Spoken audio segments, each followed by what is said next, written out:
It's yes, I do think it is. And I say yes too. Yes. I think people just don't want to focus on the bad things in life, and they just choose to ignore people who are suffering because they don't like to think about it.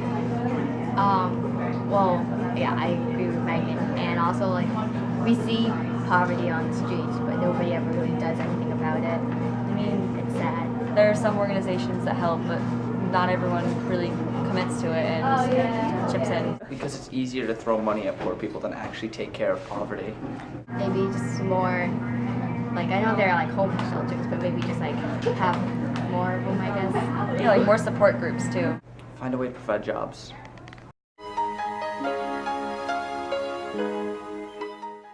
The number of Americans below 125% of poverty has steadily increased over the past decade. This indicates it must be getting harder and harder to make ends meet and break the cycle. Poverty is affected by a number of influences, some of which are out of our control. World events and economic crises all contribute to the flux of the poverty level in the United States. Despite the fact that poverty affects a large percent of our population, it wasn't mentioned at either of the 2012 national conventions. This proves that poverty means absolutely nothing in politics, probably because there's no money in it. There is a significant concentration of citizens who live in poverty in the southern half of the United States. One can speculate that the lack of economic opportunities in the South may contribute to this trend.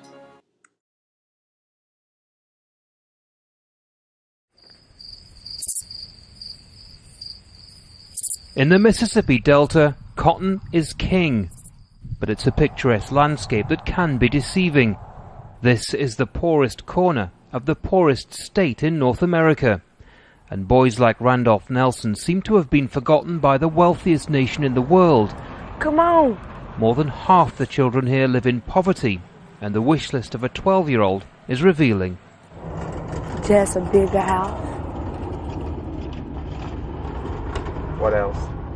And move out this town. You want to leave this town? Tell me why. Too much stuff happening around. And it's my son room. This is where Randolph lives with his mother and 5 siblings. Not ideal conditions for any child, and Bettina White desperately wants a better life for her family. Oh man, to go to school, go to college, grow up and be something. And then what I had when I grew up, they'll be better than me. And don't make the mistakes I had made. We all know the routine by now, right? Yeah. Okay, everybody should be rated. At Randolph's school, the principal believes in giving back. He moved here to help these children, but says the region is a low priority.